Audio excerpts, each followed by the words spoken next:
Welcome to the SeizeYourBusiness.com podcast and video blog. My name is Kevin O'Flaherty from O'Flaherty Law. Jim Wazak couldn't join us today, but we are joined by our four-time guest, Troy Golden. He's one of our favorite guests. He was one of the first, too. Good friend of mine for a long time. He's a commercial broker with Golden Group Real Estate Tenant-Side Brokerage. What we're going to talk about are the pros and cons of specialization. And it'll be an interesting conversation because Troy's a specialist, I'm a generalist, and we'll do a little crossfire. Sure. So Troy, I know probably a lot of people have seen the other podcasts you've done with us, but why don't you give a refresher on what you do? Absolutely. So I usually tell people first I'm in real estate, and then I have to start by telling people what I don't do. I don't do residential, I just do commercial. I don't do residential. I don't help people find a home. I just do commercial.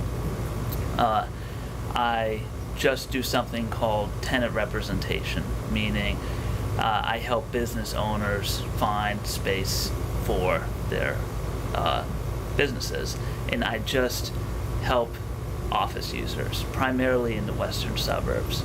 No, I don't really go into the city. I don't go into Chicago, and I don't help a lot of people looking for warehouse space, looking for retail space. No, there's a whole lot of people out there that I can help. People like yourself, you are my first client, law firms, accountants, etc., who lease office space in DuPage County. There's a whole lot of people like that, but once in a while I will say no to someone who says, oh, you can help me find a house, or someone who says, oh, I'm looking for a space in downtown, or someone who says, I'm looking for warehouse space, just because I know there's a certain area in which I think I'm pretty confident saying that I'm absolutely the best person for that job. There's no one who does tenant representation in the western suburbs of Chicago for office users better than me. I'm the best. And then for everything else, I'm not the best.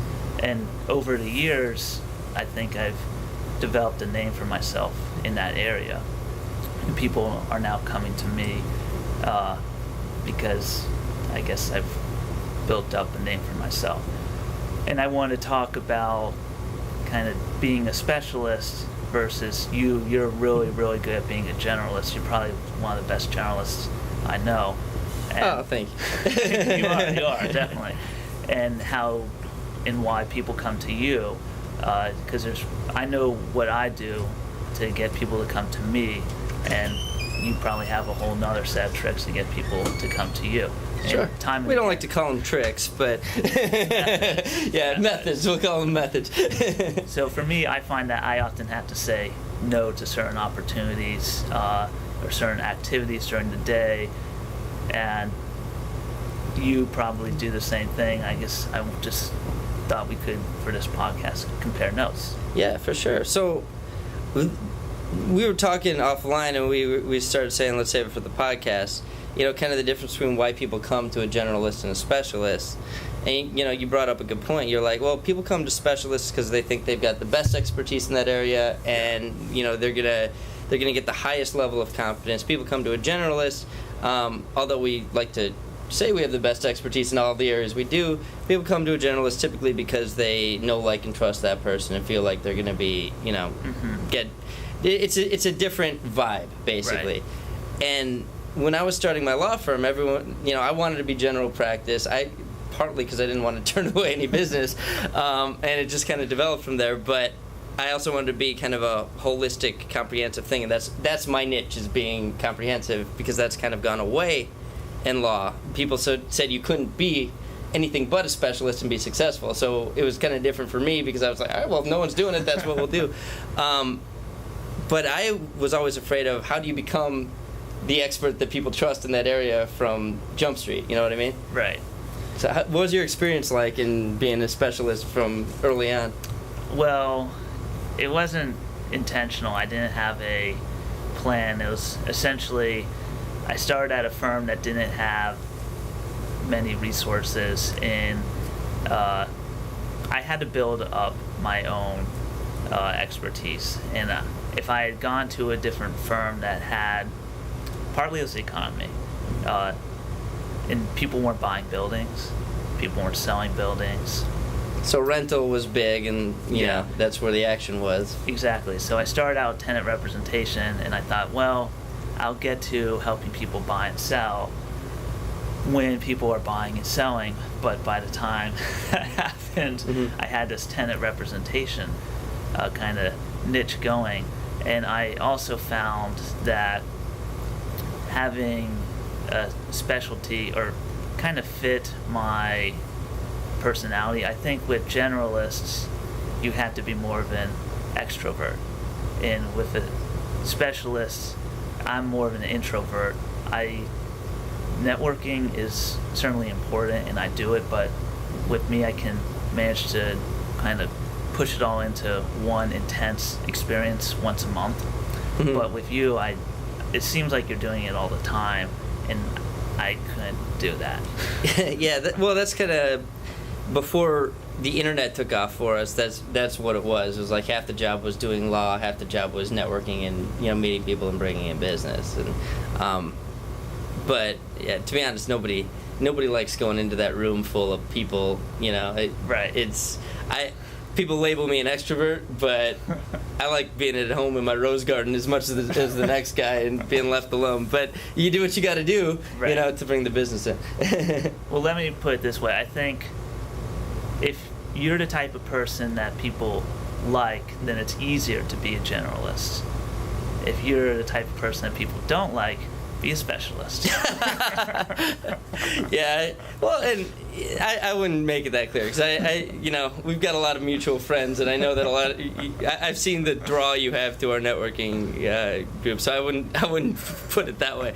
But yeah, so it seems like, though, that with the specialist, you have to somehow carve out your expertise in that niche and say, I'm the best guy to do this, because if you don't have that, then you're taking a real risk by turning business away. You've got to have being a specialist is great if you got enough business to fill. It's really your day. hard in the beginning, and in the beginning I couldn't do it. I mean, I took on a lot of stupid accounts that I shouldn't have, because I just you had to bring in money. But so you weren't actually as much of a specialist as you wanted to be at the beginning. And I'm not sure if those were the right moves or not, because you go back and you're like, well, should I really have spent half my year on that $1,000 deal, or could you spend hours of work on a deal that really didn't pay off, but at the time you never know.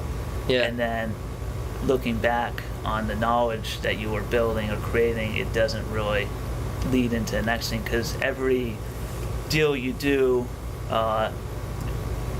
if you focus on just one area, then each successive deal gets easier and easier, because you know the same buildings, you know the same people, and you can become more and more efficient and add more and more value to your clients.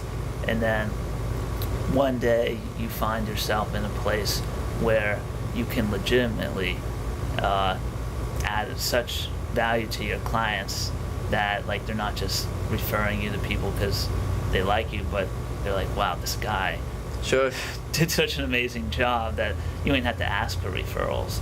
But if you're kind of going all over the place, then it's harder to do that. And the problem is, in the beginning, you don't know where you're going to end up, so it's hard to plan specialization, I guess. Well, that's true. A lot of the legal specialists that I know, they got a job at a firm that did that sort of thing, and then they'd done it for 10 years, and now when they want to open up their own firm, that's kind of their option, unless they want to learn. And if you want to be a generalist, the biggest skill you need is learning independently, and fearlessness of really confidence to be able to, like, all right, I can learn this, I can add this to my tool set in a somewhat efficient way. Like you do as a specialist, you do your thing that you do super efficiently.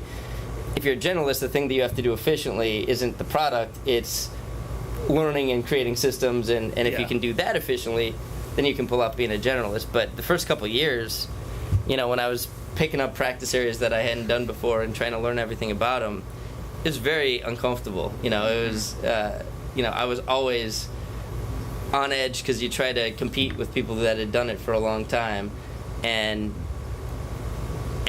you're just doing homework all the time, and it was Right. totally inefficient. You know, the way we pull off being generalists now is that we hire specialists. You know, so we're general practice, not because I do everything, but because we hire people that have expertise in different areas, and that's one way to go about it. If you want to add a product line, hire somebody that does that product, but then you've got to know enough about it to actually manage it. Yeah, and have the capital to hire the right person, but those first couple of years again are hard. I guess another thing I just figured was worth talking about, this kind of in the same area, and you, I know, have to do the same thing, was just, this is kind of in the same theme of saying no, but all successful business owners have to do, is just saying no to the day-to-day stuff that can distract you from the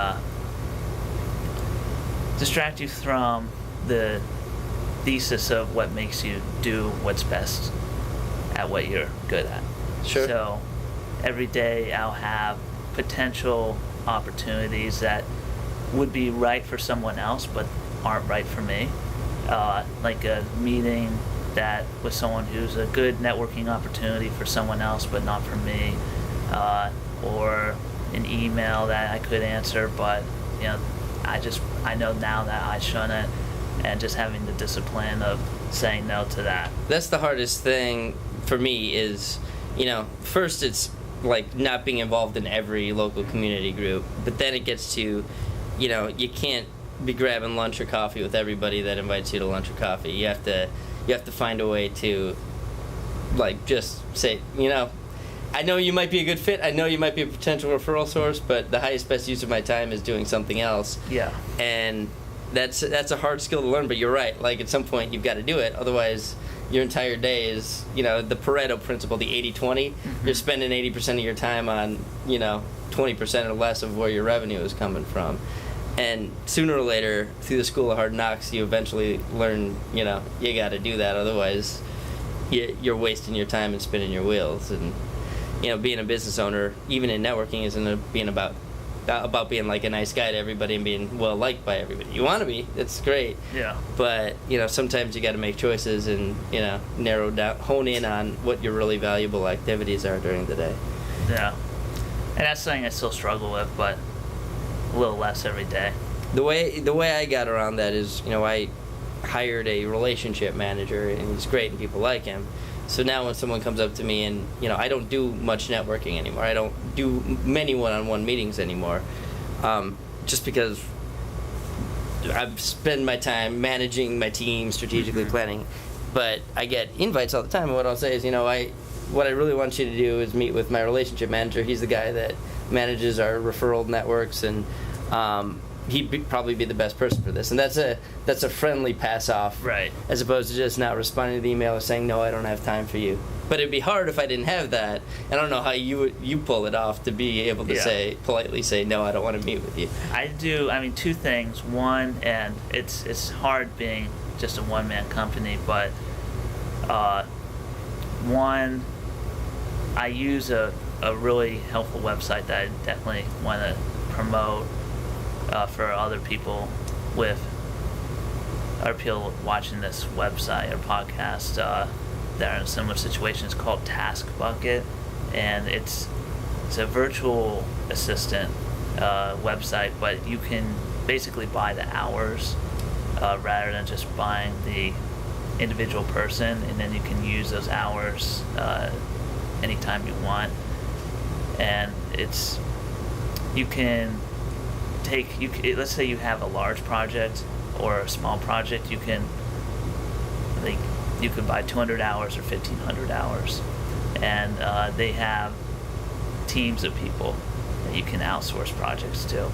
Really? So if I had a huge spreadsheet of contacts that I wanted to copy from a PDF to an Excel file, and it would take 1,000 man hours, they could do that in a day because they have all these virtual assistants that Wow. they can just send at that task. Is it basically just data entry and kind of grunt work, or is it higher level stuff like website copywriting and stuff like that? It spans the gauntlet. Really? Well, we may need to look into that. Yeah. That's cool. It sounds like Fiverr to me, but on a higher, like, for actual real services. Have you heard of Fiverr.com? No. It's Fiverr with 2 R's.